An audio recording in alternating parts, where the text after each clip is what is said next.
Well, hello and welcome to the Point of Disorder. I believe we are in Liberation Day 2.0. What a fucking day it was yesterday.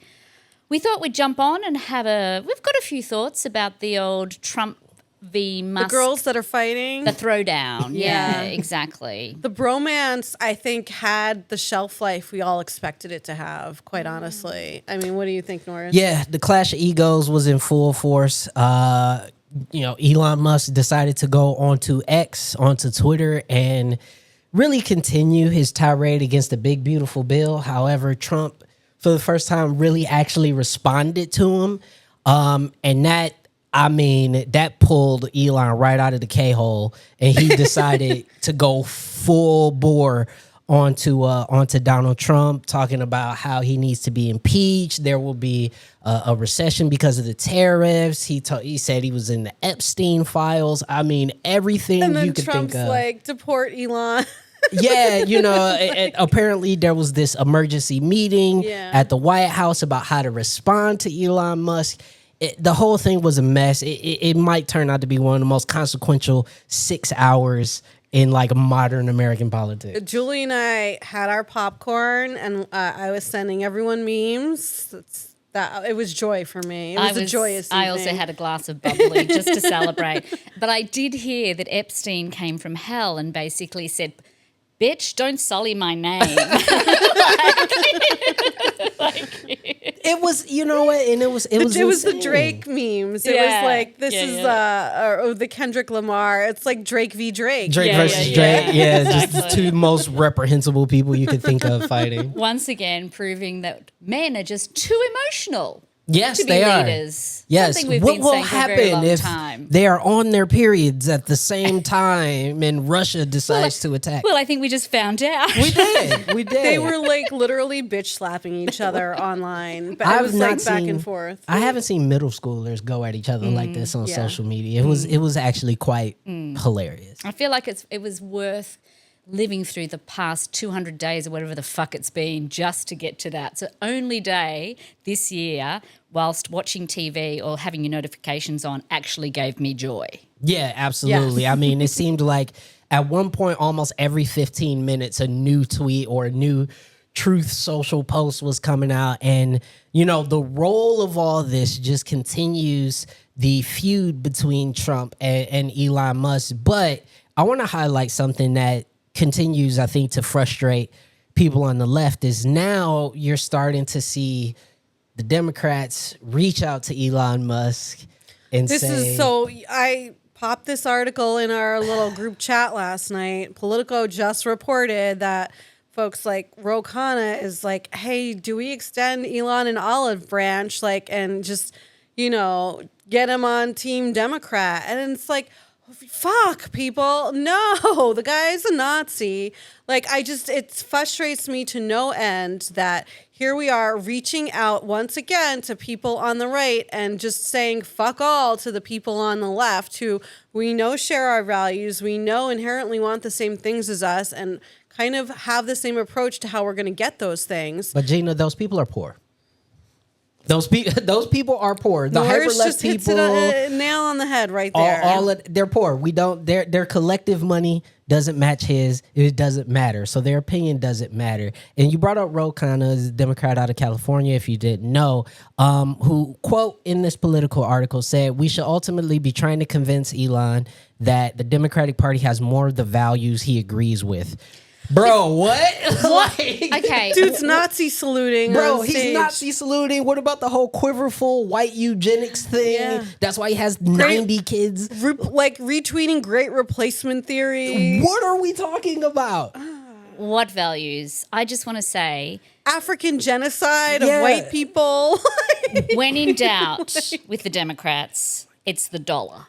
Right? Yeah. That's what it comes down to. Well, all of them in Washington is the dollar. For sure. And I just think right now, this is the most ill-advised, silliest thing. I mean, Elon Musk is the most politically radioactive human being on the face of planet Earth right now, to the point where Donald Trump, outside of yesterday, came out looking like the adult in the room.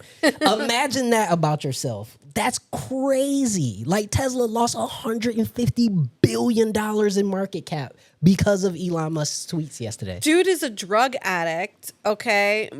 He's being sued by multiple mothers of his babies for child support for children he does not ever see.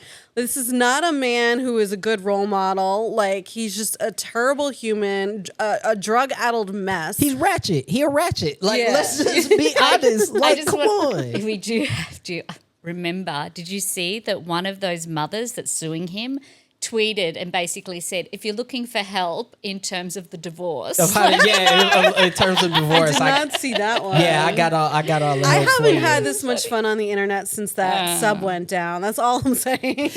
Listen, billionaires fighting is always fun. I mean, it's why we watch a Bridgerton. It's why people care about, the super duper dramas of the ultra wealthy and powerful. But I just want to pull back and take the 50,000 foot view here and to say there could be serious political ramifications here. I mean, you're talking about Trump's big, beautiful murder bill potentially not getting passed in the Senate because of Elon's actions in making it so politically radioactive.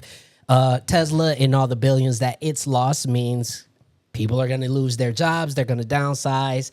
SpaceX could potentially either be completely shuttered or, in the craziest timeline, could be nationalized, which would be antithesis to everything the conservatives stand for.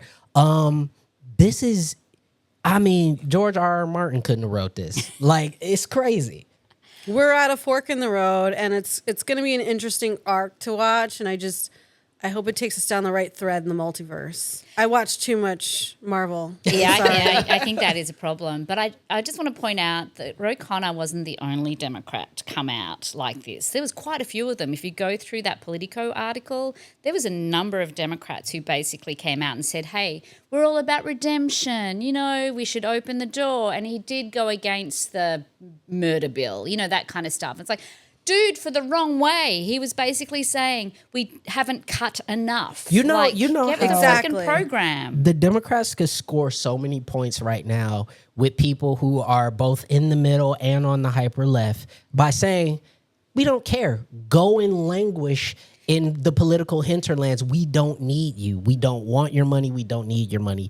That would be the more powerful thing for them to say. That is, they should be doing absolutely fucking nothing right now. For the last 6 months, there've been some of the left have been or the moderates have been talking about do nothing, do nothing, do nothing. Right now, do nothing. It's like the next week. Let them implode. Exactly. Have you ever seen that Planet of the Apes meme with Ken Watanabe standing on the hill going, let them fight? That's like right. That's what they should be doing right now. Grabbing popcorn. That's Instead, it. they're grabbing microphones. Ridiculous. It's like, we're a big tent. We'll let Elon in. No, let's fucking not let Elon in. No, if he's in, burn the tent. If you want to invite anyone in, invite the people on the left who believe in free speech, who aren't fucking bigots, who don't subscribe to every conspiracy theory out there, and who aren't drug-addled deadbeat dads. And we all know all this happened because Trump was the one that literally, or his team were the ones that dropped to the New York Times the drug addiction and shit.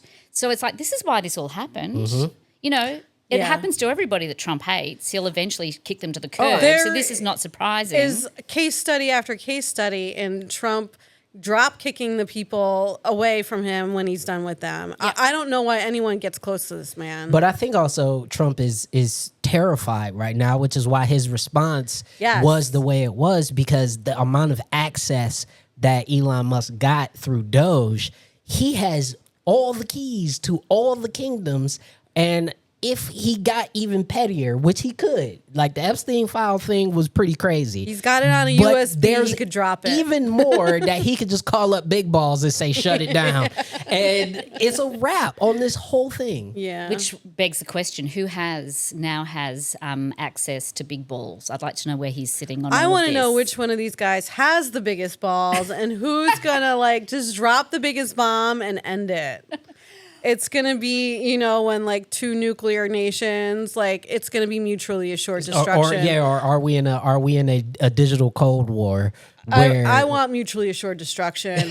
Yeah, we know. Yeah, well, I think we all want that. But I think the other thing to remember with Musk, if indeed he does know about the Epstein stuff, does that mean he's been holding Trump hostage? Probably. For the last X amount It's of time? the new P tapes, Julie. Yeah, probably. I wish they'd drop those. and I also just want to say this because I have seen, right leaning and centrist commentators talking about how like, oh, the left and Democrats didn't want to release the tapes. I want to see. It's crazy. The only person I've seen who I've seen say release the tapes is Sri Tanadar, who always decides to put himself in the middle of every conversation known to man. But He's very good. That's his one skill. that's his superpower. But at the same time, have courage, Democrats, and say, you know what? Release them. Yeah. Release them. The problem is some of their buddies are on there. But hey, you know what? I wasn't on the island, so release the tapes. Yeah.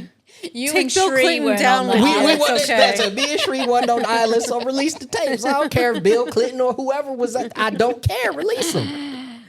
Scorched earth. I'm all for it, Norris. Yeah, Well, man. we just wanted to jump on today and have a quick wrap about the infighting, and this is the beautiful thing. It's not the bill; it's the bromance coming to an end. That's right. Don't forget to follow us on all of the platforms and check us out on YouTube.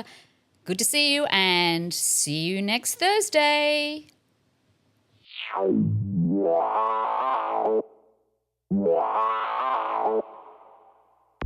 And that's a wrap on today's episode of Point of Disorder. We'd like to extend a huge thank you to everyone who listened today. And if you like us, give us a like, a subscribe, or a review on any place you get your podcasts. And don't forget to follow us on social media at Distill Social and at The Guerrilla Politic. This is the Point of Disorder podcast, signing off. Stay sharp, stay progressive, and above all, stay tuned.